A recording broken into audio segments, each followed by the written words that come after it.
उन्होंने भी नियम तोड़ा।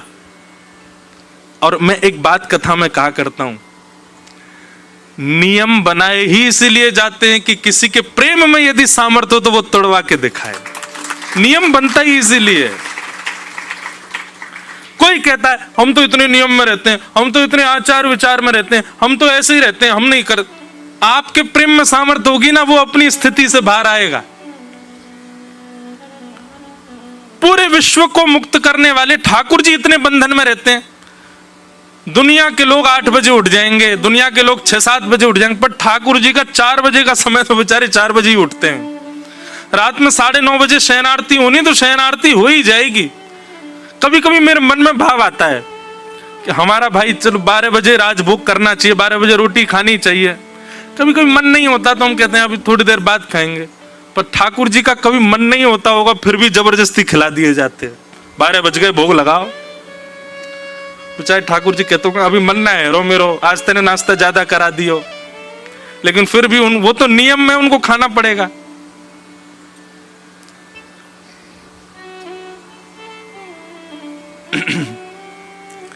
इतने बंधन में क्यों रहते हैं ठाकुर जी? हमको चैलेंज करते हैं ठाकुर जी, तो में ताकत हो, तेरे नियम में ताकत हो तो तोड़वा के दिखा। अपनी मनमानी से मत तोड़ देना। ठाकुर जी का अगर 4 बजे का रोज का मंगला का समय और आप सोचो नहीं आज ठाकुर जी सो लो, अपने मन से नहीं करना है कि 8 बजे उठाओ, तब तो फिर अपराध होगा। ठाकुर जी ऐसी कोई योजना बना दें, ठाकुर जी कहो तो उठ के बैठ गए और आपकी जो आरती करने की वो आरती गुम हो गई, मिल ही नहीं रही। ठाकुर जी की भोग की थाली कहीं गायब है गई, मिल ही नहीं रही। ठाकुर जी ऐसी कोई लीला कर दें। कई बार ऐसा होता हमारे लाल जी, उनकी जब आरती होती है तो उनको वंशी पधराई जाती है, बिना आरती के वंशी नीचे ही रहती है। तो कई बार आरती सब प्रज्वलित हो गई, सब तैयारी हो गई, आरती दिखा दी और ठाकुर जी की वंशी नहीं मिल रही। कहां गई? धूड़े इनसे नहीं मिल रही। पूरी आरती हो गई, वो सबरी जल के विश्राम है गई और वंशी नहीं मिली।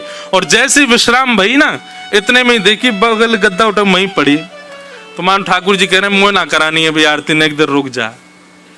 ऐसे अपने आप संकेत करके ठाकुर जी कुछ लीला कर दें, वो बात अलग है। आप अपने मन से मत तोड़ना कोई नियम। पर एक बात है, नियम बनते ही इसीलिए हैं कि आपके प्रेम में सामर्थ्य हो तो तोड़वा दो। तुम क्या कह रहे थे? साधारण भक्त का नियम क्या है?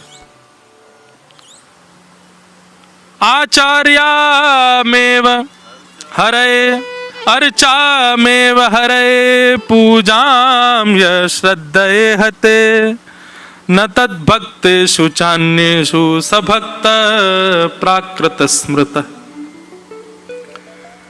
अर्चा भक्ति में उसकी बड़ी निष्ठा होती है, ठाकुर जी की खूब सेवा करता, पर ठाकुर जी के वैष्णवों के प्रति उसकी ज्यादा निष्ठा नहीं होती। वो पूजा को ही सर्वोपरि मानता है।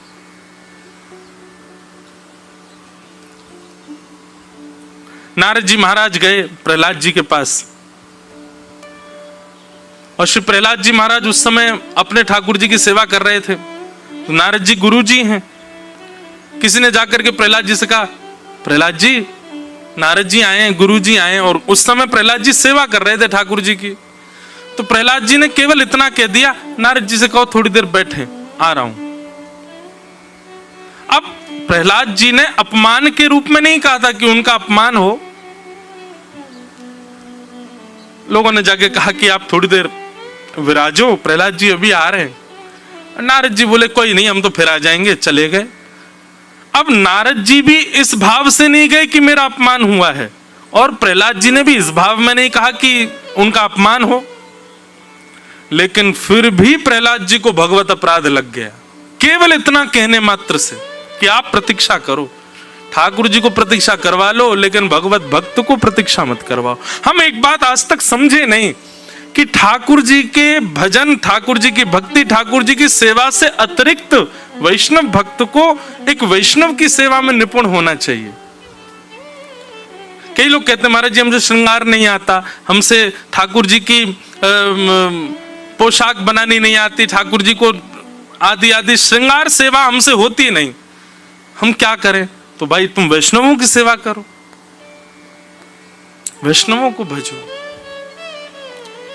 एक बात सूत्र मान लीजिएगा, वैष्णव सेवा सबसे श्रेष्ठ और सबसे शुद्ध और सबसे भगवत प्राप्ति में सबसे ज्यादा अतिरिक्त शीघ्रता भगवत दर्शन कराने में सामर्थ्य यदि किसी में है तो वैष्णव सेवा में, भगवत सेवा में।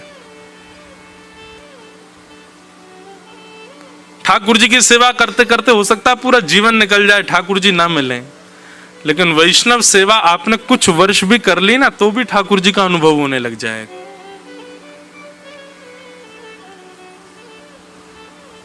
तो साधारण भक्त केवल भगवत सेवा में ही रहता है, उसको वैष्णवों से इतना मतलब नहीं। सुनेगा, प्रणाम करेगा, ठीक है, लेकिन इतना श्रेष्ठ भाव वैष्णवों के प्रति नहीं रखता है। ऐसा भक्त जो है वो साधारण हरिप्रिय है, ठाकुर जी को प्रिय तो है पर इतना ज्यादा प्रिय नहीं है। लेकिन एक बात बोलूं, दो ही शब्द होते हैं, या तो प्रिय और या फिर अप्रिय। ये कम प्रिय, थोड़ा प्रिय, ये होता ही नहीं है। ये सब बात बनाने वाली बात है। तुम मुझे थोड़े कम प्रिय हो, अरे इसका मतलब सीधा सीधा वो ये कह रहा है कि तुम उसको प्रिय ही नहीं हो। और हम तो एक बात कहते हैं, ठाकुर जी को ये ज्यादा गणित नहीं आती, कम ज्यादा वाला नहीं आता, उन पे तो दो ही आते हैं, पूरा पूरा और बिल्कुल ही कम। या तो वो बिल्कुल ही प्रिय बन जाएंगे आपके, या फिर वो बिल्कुल ही दूर हो जाएंगे आपसे। ये बीच वाला भाव नहीं होता। यहां पर हमको थोड़ी दिलासा देने के लिए, थोड़े हमको मन में ये रहे कि हाँ ठीक है, इसलिए ये साधारण और मध्यम भक्त कर दिए। परंतु सीधी बात तो ये है कि मध्यम प्रेम और साधारण प्रेम होता ही नहीं है, प्रेम तो परिपूर्ण होता है। मध्यम और साधारण की कैटेगरी में यदि आप हो तो इस बात को लिख लीजिए कि आप बहुत दूर हो ठाकुर जी से।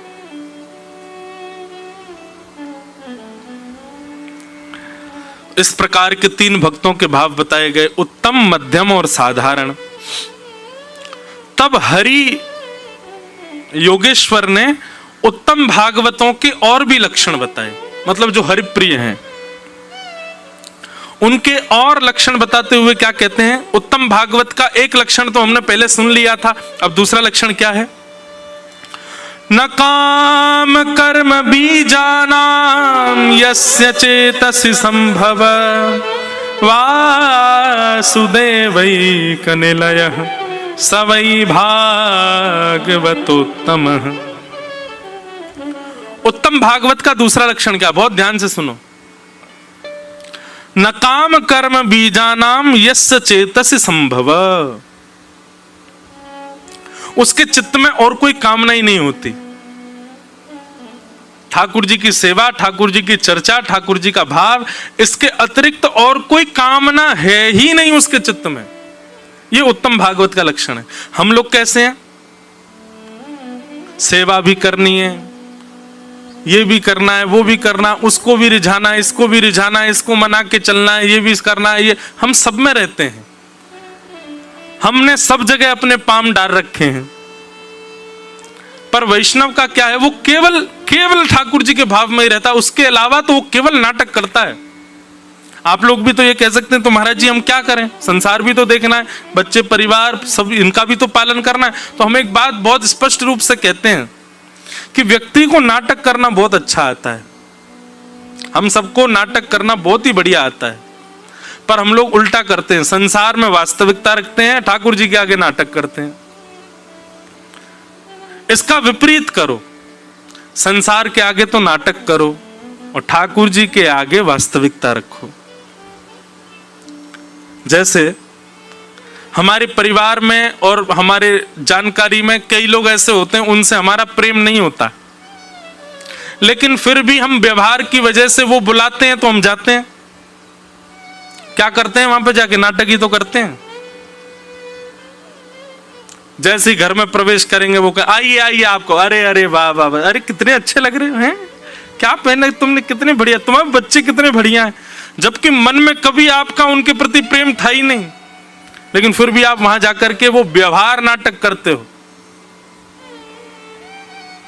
भोजन कराने बैठे, बिल्कुल ही अब कैसी सब्जी बनी हो, और बहुत अच्छी बनी है, थोड़ा थोड़ा सा नमक डाल दो इसमें, वैसे बहुत बढ़िया है, थोड़ा नींबू निचोड़ दो इसमें, वैसे बहुत अच्छी है।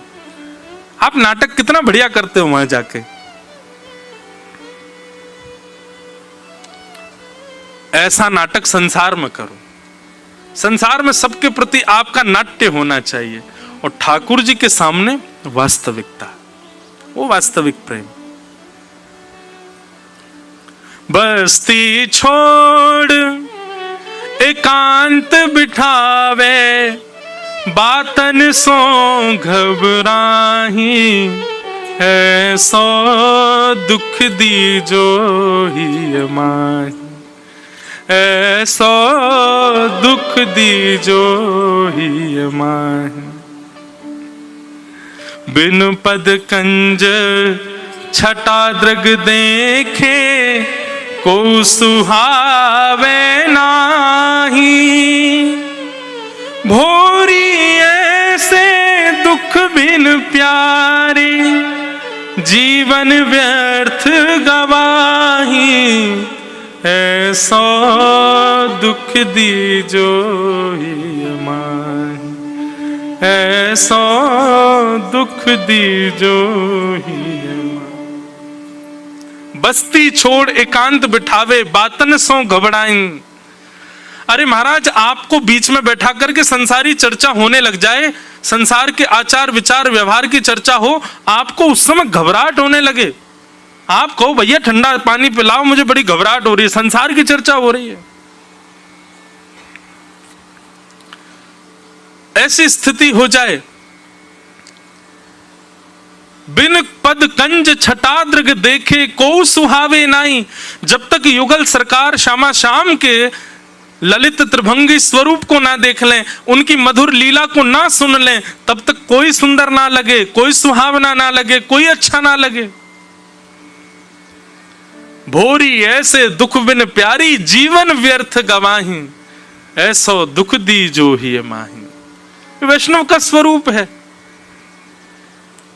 ठाकुर जी के संबंध की कोई भी वस्तु है, उसी में ही उसको सुख मिलता है, अन्यथा उन सब भावों को वो केवल तिलांजी मात्र कर देता है, उनमें कभी नहीं रहता।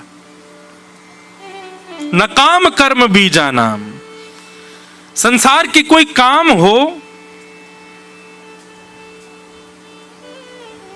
श्रेष्ठता से हो, इसमें उसकी कोई रुचि नहीं होती।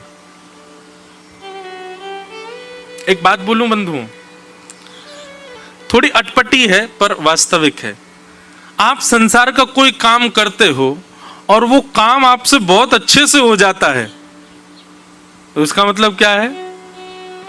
अभी संसारी भाव चित्त में बैठा है।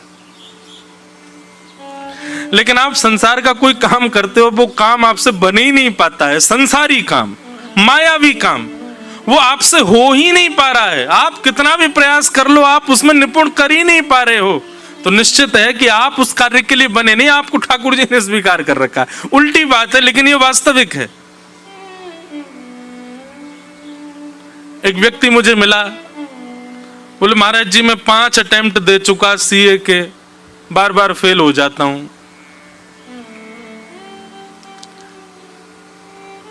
मैंने कहा एक बार आप हमारे कैसे काम करके देखोगे? मैंने क्या, ठीक है आपने जो अटेम्प्ट किया नहीं हो पा रहा, आप क्या करोगे क्लियर? एक बार और प्रयास कर लो, और अब की बार नहीं होना, मैं सब छोड़ के हरि भज, सब तज हरि भज। मैं ठाकुर जी इसीलिए नहीं करवाना चाह रहे। बोले तो मैंने भजन के काजे बनाया हो, तू संसार में पड़ो है। इसका मतलब डिमोटिवेट मत हो जाना कि महाराज जी कह रहे हैं 2-3 बार फेल हो गए तो सब छोड़ छाड़ दो। प्रयास करो, एक आध बार और कर लो भाई, लेकिन इतने प्रयास करने के बाद भी नहीं बन रहा है तो हो सकता है ठाकुर जी ने आपको भजन के लिए चुना है, भजन करके देख लो। और हाँ, 1 बार 2 बार 3 बार 5 बार भजन करके देख लिया और भजन में भी पास नहीं हो रहे, ठाकुर जी का चिंतन नहीं आ रहा, विषय भोगों से निवृत्त नहीं हो पा रहे, संसार के विषय, तो निश्चित है कि आपको ठाकुर जी ने संसार के लिए बनाया, उसमें ट्राई करके देखो। संसार में ट्राई मार लो, वही काम बन जाएगा आपका।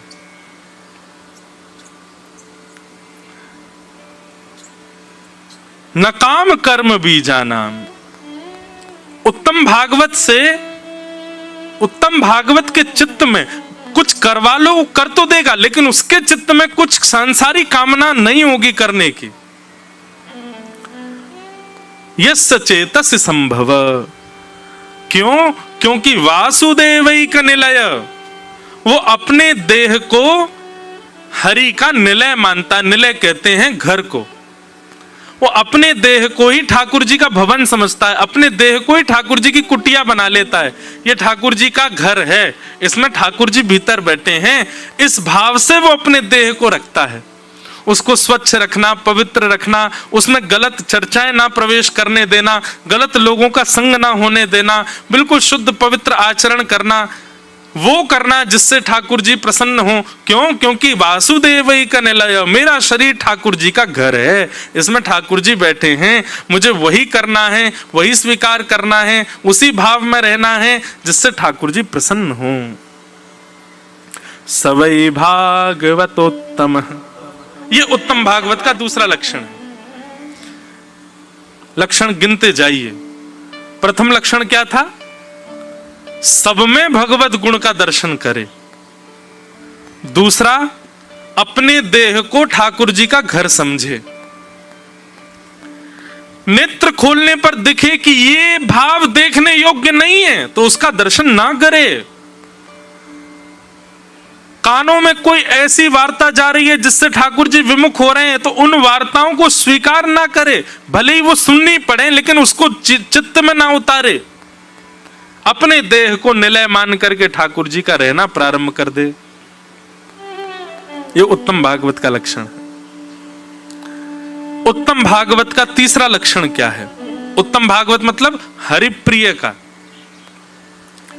न यस्य जन्म कर्मभ्याम न वर्णाश्रम जातिभिः सज्जतेऽस्मिन् अहं भावो देहे वै स हरिप्रिय। उत्तम भागवत कभी भी ठाकुर जी से अपने जीवन में होने वाली घटनाओं की शिकायत नहीं करते। नयस्य जन्म कर्माभ्याम। ठाकुर जी, आपने मुझे बहुत उच्चे कुल में भेजा है, मैं राजकुल का बालक हूं, मेरे पिताजी इतने धनवान हैं, आदि आदि इन सब भावों का विचार करके, और वो उस अहम भाव में नहीं रहता।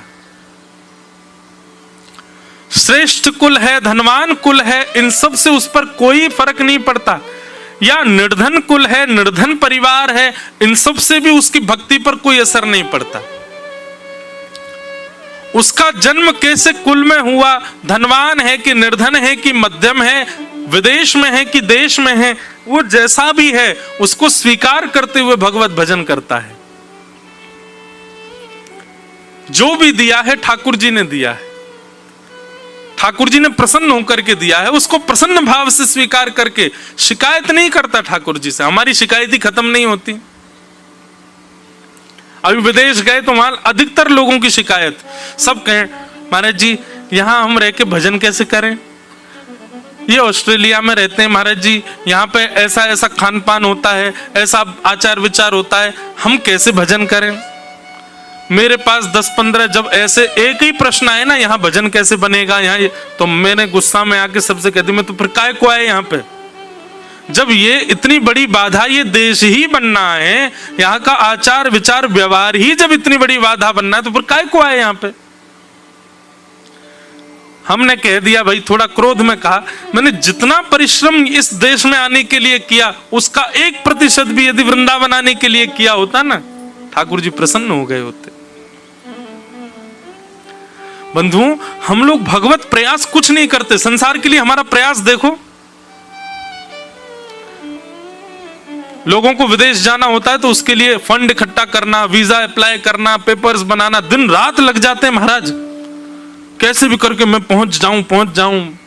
फ्लाइट की टिकट इतनी महंगी, उसको करेंगे अरेंजमेंट, लोन लेकर के पहुंच जाएंगे। लोन लेके कोई वृंदावन आया कभी?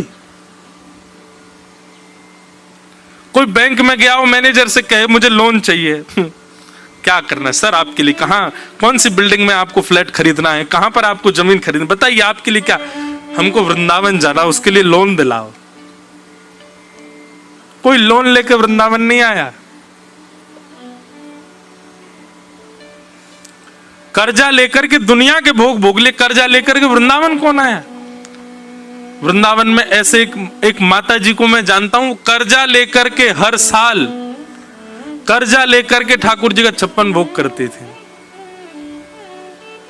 लोगों से पैसा ले लेती और फिर उसके बाद में बढ़िया सुंदर ठाकुर जी श्री राधा रमन लाल जी का 56 भोग, राधा वल्लभ जी का क्या कहते हैं श्रृंगार, श्री बिहारी जी में बंगला, ये सबका नियम था। कर्जा लेकर के करती और फिर क्या करती, उसके बाद में किसी के घर में झाड़ू पोंछा बर्तन करके, बत्ती वगैरह बना करके, कहीं कोई ऐसे छोटे मोटे काम करके जो धन आता उससे कर्जा चुकाती रहती।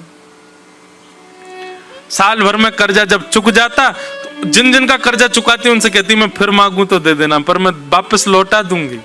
कर्जा ले ले करके ठाकुर जी का बंगला करवाओ, भोग करवाओ, श्रृंगार करवाओ। अब संसारी लोग इस बात पर हंस सकते हैं, बताओ कर्जा लेके बंगला बनवाना ये कोई बुद्धिमानी वाली बात है?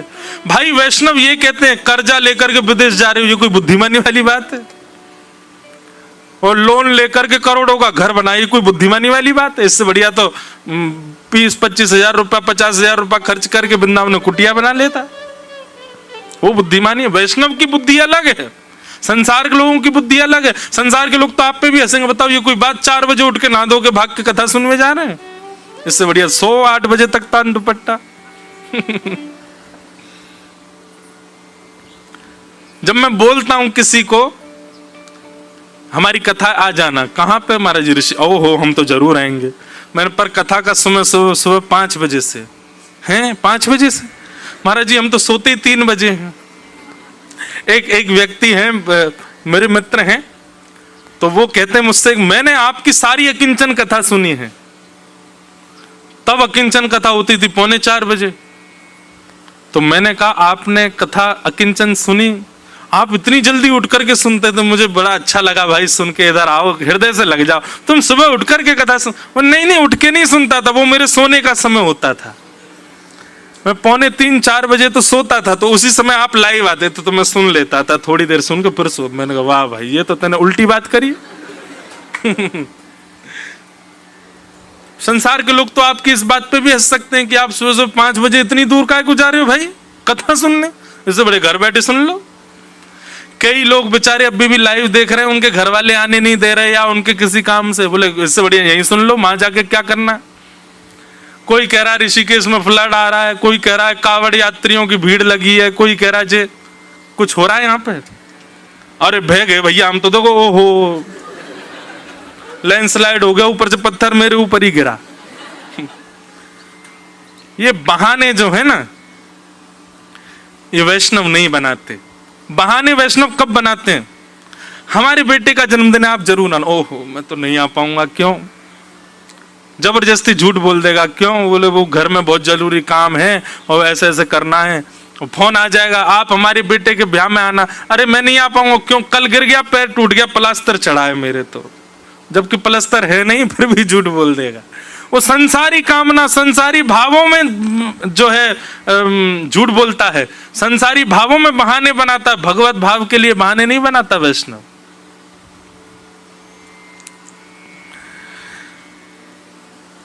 तो न यस्य जन्म कर्मभ्याम न वर्णाश्रम जाति भी, वो अपने कुल खानदान को कोसता नहीं कभी। जो ठाकुर जी का भक्त होता है कि आपने मुझे ऐसे कुल में भेज दिया, अब मैं आपका भजन कैसे करूं? ठाकुर जी आपने मुझे ऐसी जगह जन्म दिया है, मैं यहां रह करके आपको कैसे भजूं?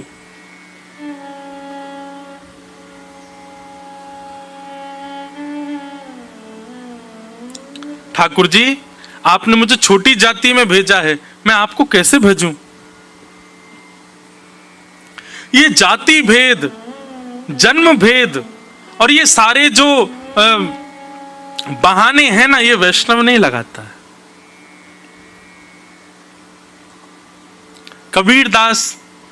कबीरदास नहीं मिलता हमारे देश को यदि वो अपनी जाति का भाव रखते तो। मीराबाई जैसी भक्त नहीं मिलती यदि वो राजकुल का भाव रखती तो। सूरदास जैसे महाकवि नहीं मिलते यदि वो अपने नेत्र ना मिलने का बहाना लगाते तो।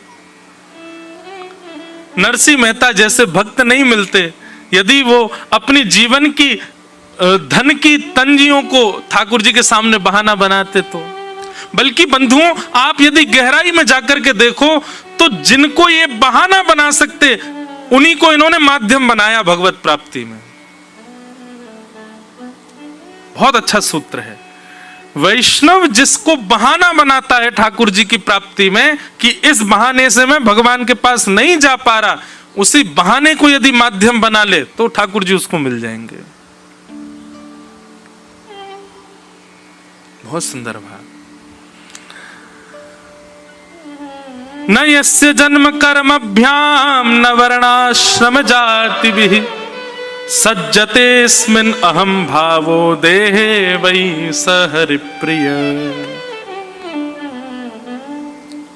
भाई नाही बंधु नाही, श्री मलुकदास जी का पद है, बहुत सुंदर है। भाई नाही बंधु नाही, कुटुंब कबीलो नाही, ऐसो कोई मित्र नाही, जासो कछु की जय। दीन बंधु दीनानाथ, दीन बंधु दीनानाथ, मेरी सुध लीजय। दीन बंधु दीनानाथ, मेरी सुध लीजय। दीन के दयाल दाता, मोह पे कृपा कीजय। दीन के दयालु दाता, मोह पे कृपा कीजय। दीन बंधु दीनानाथ, मेरी सुध लीजय। दीन बंधु दीनानाथ, खेती नाही बाड़ी नाही, विणज व्यापार नाही। खेती नाही बाड़ी नाही, विणज व्यापार नाही। खेती नाही बाड़ी नाही, विणज व्यापार नाही। खेती नाही बाड़ी नाही, विणज व्यापार नाही। ऐसो कोई सेठ नाही, ऐसो कोई सेठ नाही, जासो कछु लीजिए। दीन बंधु दीनानाथ, मेरी सुध लीजिए। दीन बंधु दीनानाथ, मेरी सुध लीजिए। दीन बंधु दीनानाथ, मेरी सुध लीजिए।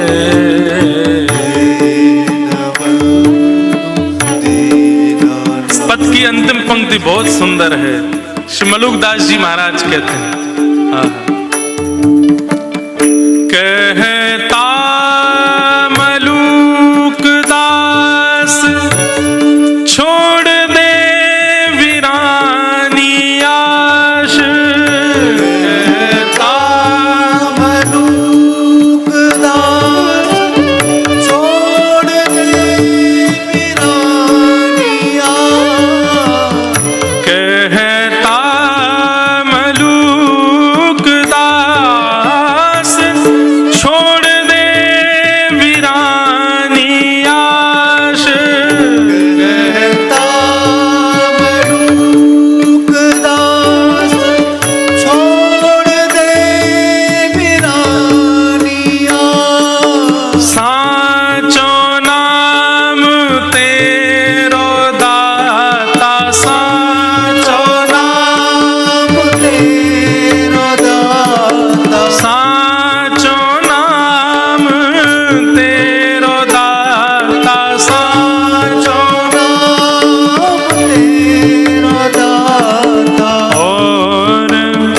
इसको लीजिए दीनबंधु दीनानाथ, मेरी सुध लीजिए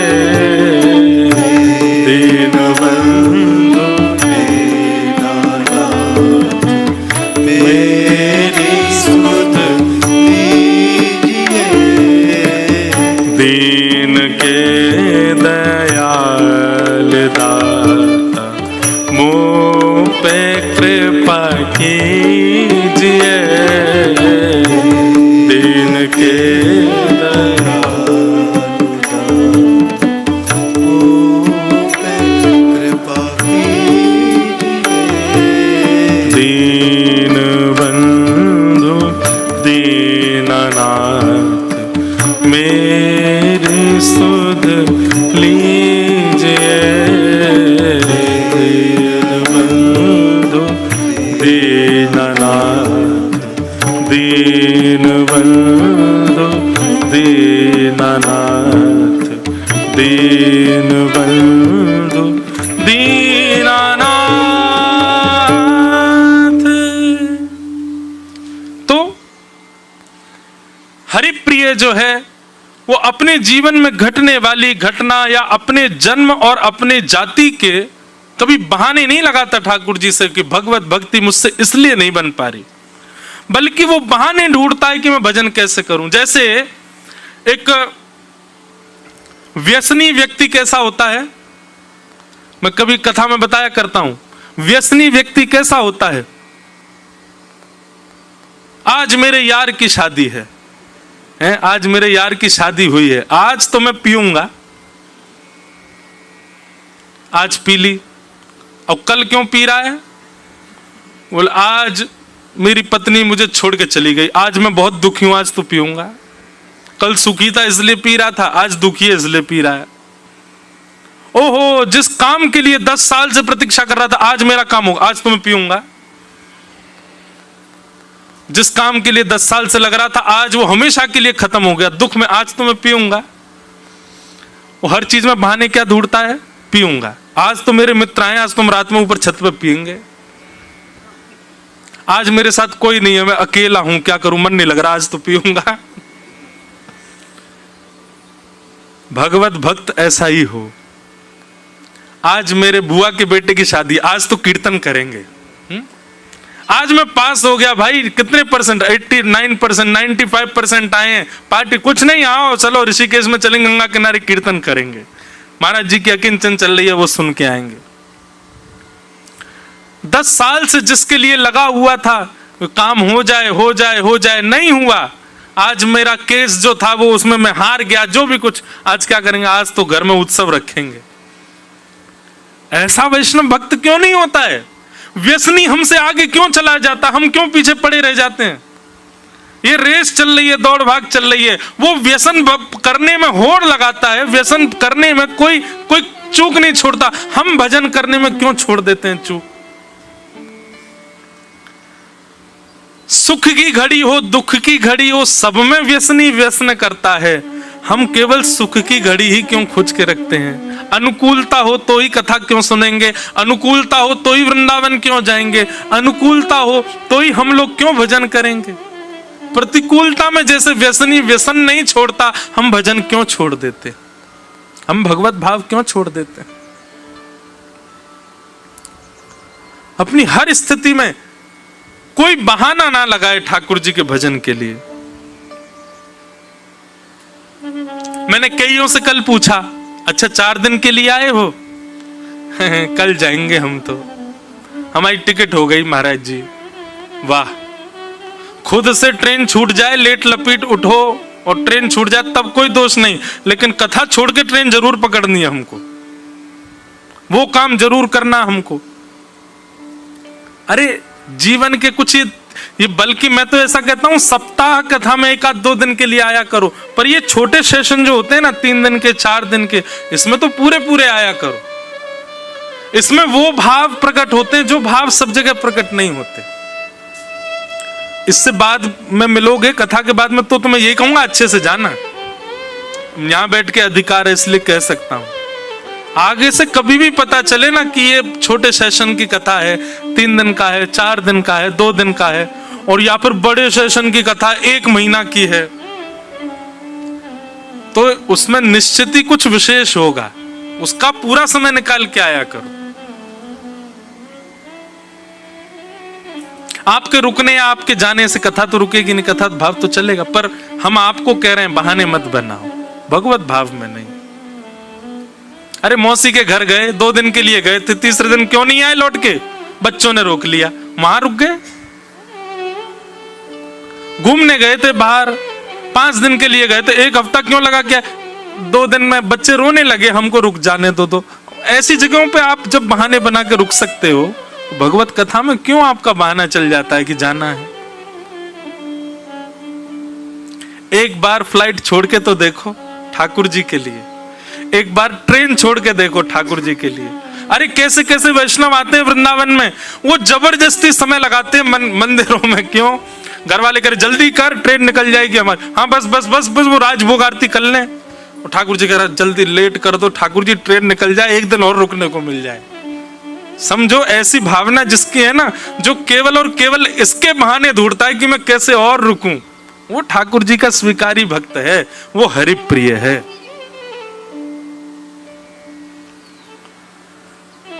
जितना सोचा है उतना ही किया ठाकुर जी के भजन में।